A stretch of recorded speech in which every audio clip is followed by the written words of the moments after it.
ഇപ്പോൾ പ്രധാന വഴിപാടായി നടക്കുന്നത് ഗുരുതി 12 പാത്രം ഗുരുതിയാണ്. അതിൻ്റെ സങ്കല്പം അല്ലെങ്കിൽ ഭദ്രകാളിക്ക് ഏറ്റവും വിശേഷപ്പെട്ട ഒരു വഴിപാടാണ് 12 പാത്രം ഗുരുതി. അതിവിടെ എല്ലാ മാസവും മുടങ്ങാതെ നടക്കുന്ന ഒരു വഴിപാടാണ്. നമസ്കാരം, എല്ലാവർക്കും ജ്യോതിഷ വാർത്തയിലേക്ക് സ്വാഗതം. ആശ്രിത വത്സലയും അഭീഷ്ടവരദായിനിയുമായ ഭഗവതിയുടെ ശക്തി ചൈതന്യം കൊണ്ട് പ്രസിദ്ധി കൈവന്നിട്ടുള്ള ക്ഷേത്രമാണ് എറണാകുളം ജില്ലയിലെ തൃപ്പൂണിത്തറ ഇരുമ്പനം വെട്ടിക്കാവ് ഭഗവതി ക്ഷേത്രം. കേരളത്തിലെ അപൂർവ ഭദ്രകാളി ക്ഷേത്രങ്ങളിലൊന്നായ ഇവിടം ഭക്തരുടെ ഏറ്റവും വിശേഷപ്പെട്ട അഭയസങ്കേതമാണ്. 1000-ലധികം വർഷം പഴക്കമുള്ള അപൂർവ ക്ഷേത്രമാണിത്. ആഗ്രഹ സാഫല്യത്തിനും ജീവിത വിജയത്തിനും വെട്ടിക്കാവ് ഭഗവതിയെ പ്രീതിപ്പെടുത്തിയാൽ മതിയെന്നാണ് വിശ്വാസം. പടിഞ്ഞാറോട്ട് ദർശനമായി കുടികൊള്ളുന്ന ഭഗവതിയെ പ്രതിഷ്ഠിച്ചിട്ടുള്ളത് മഹിഷാസുരമർദ്ദിനി ഭാവത്തിലാണ്. എന്നാൽ മഹിഷാസുരൻ്റെ തലയിൽ ചവിട്ടി നിന്ന് കുന്തം കൊണ്ട് നിഗ്രഹിക്കുന്ന ഭഗവതിയുടെ രൂപം ഉഗ്രകോപിയുടേതല്ല, മറിച്ച് ധ്യാനാത്മകമായ ശാന്തി തുടിക്കുന്ന രൂപമാണത്. അമ്പാട്ടുമനയുടെ കുടുംബക്ഷേത്രമാണ് വെട്ടിക്കാവ്. ദിനവും നിരവധി ഭക്തരാണ് ഇങ്ങോട്ടേക്ക് ഒഴുകിയെത്തുന്നതും. അതിവിശേഷപ്പെട്ട ധാരാളം പൂജകളും വഴിപാടുകളും ഈ ക്ഷേത്രത്തിലുണ്ട്. നിത്യപൂജയ്ക്ക് പുറമെയുള്ള വിശേഷാൽ പൂജകളും ക്ഷേത്രത്തിലുണ്ട്. ഗുരുതി, ത്രികാല പൂജ, ഉദയാസ്തമയ പൂജ എന്നിവയാണ് ക്ഷേത്രത്തിലെ പ്രധാന വഴിപാടുകൾ. ഇവിടുത്തെ ഗുരുതി വളരെ പ്രശസ്തമായ ഒരു വഴിപാടാണ്. എല്ലാ ദുരിതങ്ങളിൽ നിന്നും കരകയറ്റാനായി സഹായിക്കുന്ന വഴിപാടാണ് ഗുരുതി. എൻ്റെ പേര് സുബ്രഹ്മണ്യൻ നമ്പൂതിരി. ഞാൻ പുലിയന്നൂർ മന കുടുംബാംഗമാണ്. ഈ ക്ഷേത്രത്തിലെ താന്ത്രികാവകാശം ഞങ്ങൾക്കാണ്. ഈ ക്ഷേത്രത്തിൽ ഈ വളരെ പുരാതനമായ ഈ വെട്ടിക്കാവിൽ ഭദ്രകാളി ക്ഷേത്രത്തിൽ ഭദ്രകാളിയുടെ ചൈതന്യം നിറഞ്ഞു നിൽക്കുന്ന ഒരു കാവ് സങ്കല്പമാണ്. ഇവിടെ പ്രധാന വഴിപാടായി നടക്കുന്നത് ഗുരുതി 12 പാത്രം ഗുരുതിയാണ്. അതിൻ്റെ സങ്കല്പം അല്ലെങ്കിൽ ഭദ്രകാളിക്ക് ഏറ്റവും വിശേഷപ്പെട്ട ഒരു വഴിപാടാണ് 12 പാത്രം ഗുരുതി. അതിവിടെ എല്ലാ മാസവും മുടങ്ങാതെ നടക്കുന്ന ഒരു വഴിപാടാണ്. ഇപ്പോൾ ഈ ക്ഷേത്രത്തിൻ്റെ ഉടമസ്ഥരായ അമ്പാട്ടുമന കുടുംബക്കാർ അവരുടെ വക ഒരു ഗുരുതി ഉണ്ടാകും.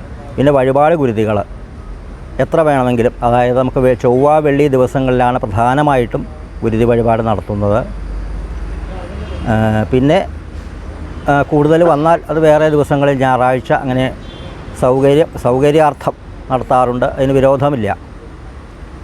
ഗുരുതി വഴിപാടിൻ്റെ ഫലം, ഗുരുതി വഴിപാട് കഴിച്ചാൽ അത് നിങ്ങൾക്ക് വളരെ ശ്രേയസ്, കുടുംബത്തിൻ്റെ ഐശ്വര്യം, ശത്രുബാധ ഇല്ലാതിരിക്കുക, അതായത്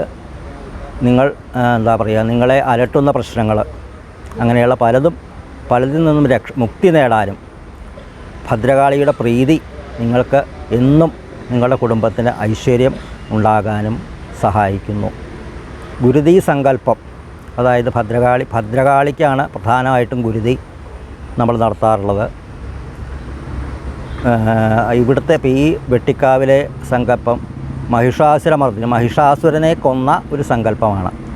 അപ്പോൾ ആ ഒരു രൗദ്രഭാവം ഭദ്രകാളിക്കുണ്ട്. അപ്പോൾ അതിനെ കുറച്ച് സാത്വികമായ രീതിയിലാണ് ഇവിടെ ഗുരുതി നടത്തുന്നത്. സാത്വികമായ സമ്പ്രദായത്തിലാണ് ഗുരുതി നടത്തുന്നത്.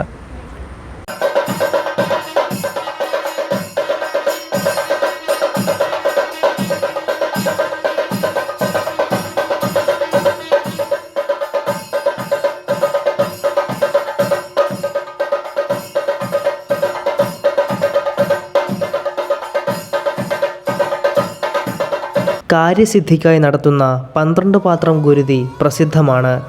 ഭക്തരുമായി ഏറെ ആത്മബന്ധമുള്ള ശിഷ്ടരക്ഷകയായ അധർമ്മ സംഹാരകയായ ഭദ്രകാളിയെ ആരാധിക്കുന്നവരുടെ ദുരിതങ്ങളും കഷ്ടപ്പാടുകളും അകലാൻ ഇവിടുത്തെ ഗുരുതി വഴിപാടിലൂടെ സാധിക്കും. രോഗങ്ങളിൽ നിന്ന് മുക്തി നേടാനായും അനവധി ആളുകൾ ഗുരുതി വഴിപാട് നടത്തിപ്പോരുന്നു. ചൊവ്വാഴ്ചയും വെള്ളിയാഴ്ചയുമാണ് ക്ഷേത്രത്തിൽ ഗുരുതി നടത്തുന്നത്.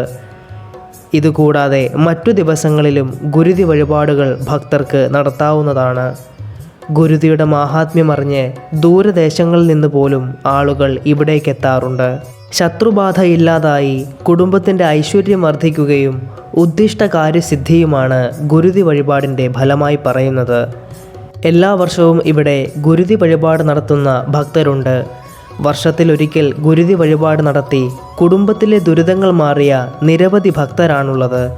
ജീവിതത്തിൽ ഒരിക്കലെങ്കിലും ഇവിടെ ഗുരുതി വഴിപാട് നടത്താൻ സാധിക്കുന്നത് തന്നെ ഭഗവതിയുടെ അനുഗ്രഹമുള്ളവർക്ക് മാത്രം സാധിക്കുന്ന കാര്യമാണ്. ഈ ക്ഷേത്രത്തിൽ ഗുരുതി വഴിപാട് പോലെ തന്നെ പ്രധാനപ്പെട്ടതാണ് ഉദയാസ്തമയ പൂജയും ത്രികാല പൂജയും.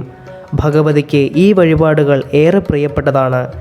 ഈ വഴിപാടുകൾ നടത്തി ഇവിടെ പ്രാർത്ഥിക്കുന്ന ഭക്തരെ ദേവി ഒരിക്കലും കൈവിടില്ലെന്നാണ് വിശ്വാസം. ക്ഷേത്രത്തിലെ ഗുരുതി വഴിപാടാണ് പ്രധാനപ്പെട്ട വഴിപാട്. പിന്നെ ത്രികാല പൂജ നടത്താറുണ്ട്, ഉദയാസ്തമന പൂജ, പിന്നെ എല്ലാ വർഷവും മുടങ്ങാതെ വേദലക്ഷാർച്ചന നടത്താറുണ്ട്. വേദപണ്ഡിതന്മാർ വന്ന് 6 ദിവസമായി 6 or 7 ദിവസങ്ങളിൽ കഴിയുന്നത് വരെ അവരുടെ അതായത് അവരുടെ വേദ മന്ത്രജപം കഴിയുന്നത് വരെ അവർ ലക്ഷാർച്ചന നടത്താറുണ്ട്. പിന്നെ എന്താ പറയുക, പ്രധാന വഴിപാടുകൾ എന്താ പറയുക, നേദ്യ വിഷയങ്ങളാണെങ്കിൽ പായസം, കടുംപായസം ഭദ്രകാളിക്ക് വളരെ വിശേഷമാണ്.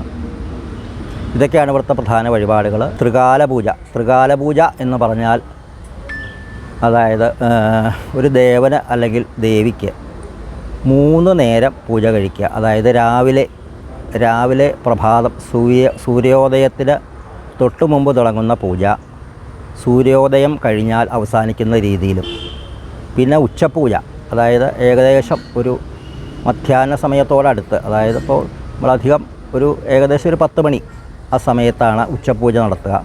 പിന്നെ വൈകുന്നേരം അത്താഴപൂജ. അങ്ങനെയാണ് ത്രികാല പൂജയുടെ സങ്കല്പം. അപ്പോൾ ഈ ക്ഷേത്രം വളരെ പുരാതനമാണെന്ന് ഞാൻ പറഞ്ഞല്ലോ. ഈ ക്ഷേത്രത്തിലെ സങ്കല്പം ഭദ്രകാളി സങ്കല്പം, അതായത് ഇവിടെ ശരിക്കും വളരെ ശക്തിയുള്ള, അതായത് പുരാതനമായൊരു ക്ഷേത്രം എന്ന് പറയുമ്പോൾ തന്നെ അതിൻ്റെ ചൈതന്യം നമുക്കറിയാവുന്നതാണല്ലോ. ഭദ്രകാളിയുടെ ഒരു കാവ്, ശരിക്കൊരു കാവാണ് ഈ വെട്ടിക്കാവിൽ ഭഗവതി. വളരെ ശക്തിയുള്ള, അതായത് ഭക്തരെ അനുഗ്രഹിക്കുന്ന, ഭക്താഭീഷ്ടങ്ങൾ സാധിച്ചു കൊടുക്കുന്ന ഒരു ഭഗവതിയാണ് ഇവിടുത്തെ വെട്ടിക്കാവിൽ ഭഗവതി. ക്ഷേത്രത്തിലെ മറ്റൊരു വിശേഷപ്പെട്ട വഴിപാടാണ് മീനപ്പൂരത്തിലെ ഉദരക്കലം നിവേദ്യം. മൺകലത്തിലുണ്ടാക്കുന്ന നിവേദ്യം കലത്തോടുകൂടി ശ്രീകോവിലിൽ കൊണ്ടുപോയി നിവേദിക്കുന്നതാണ് വഴിപാട്. നവരാത്രി മണ്ഡലകാല മഹോത്സവത്തിനും ദേവിയുടെ താലപ്പൊലി ആഘോഷിക്കുന്ന മീനമാസത്തിലെ ആയില്യം നാളിലും മറ്റു പ്രധാന വഴിപാടുകൾ നടത്തുന്നു. 1000 മുറജപങ്ങൾ പിന്നിട്ട അപൂർവ ക്ഷേത്രങ്ങളിലൊന്നാണ് വെട്ടിക്കാവ് ഭഗവതി ക്ഷേത്രം. 100-നുമേൽ യജുർ സാമവേദ മുറകൾ കഴിഞ്ഞിട്ടുണ്ട്. കേരളത്തിൻ്റെ നാനാഭാഗത്തു നിന്നുമുള്ള പ്രമുഖരായ വേദപണ്ഡിതരുടെ നേതൃത്വത്തിലാണ് മുറജപം നടക്കുന്നത്. മീനമാസത്തിലെ ആയില്യം നാളിലാണ് ഭഗവതിയുടെ താലപ്പൊലി. മീനത്തിലെ പൂരം നാളിൽ ദേവീ ദർശനം പുണ്യമായി കരുതുന്നു. നവരാത്രി കാലത്ത് 10 ദിവസം വിശേഷാൽ പൂജകൾ നടന്നു പോരുന്നു. കൂടുതൽ വീഡിയോകൾക്കായി ജ്യോതിഷ വാർത്തയുടെ യൂട്യൂബ് ചാനൽ സബ്സ്ക്രൈബ് ചെയ്ത ശേഷം ബെൽ ഐക്കൺ ക്ലിക്ക് ചെയ്യൂ.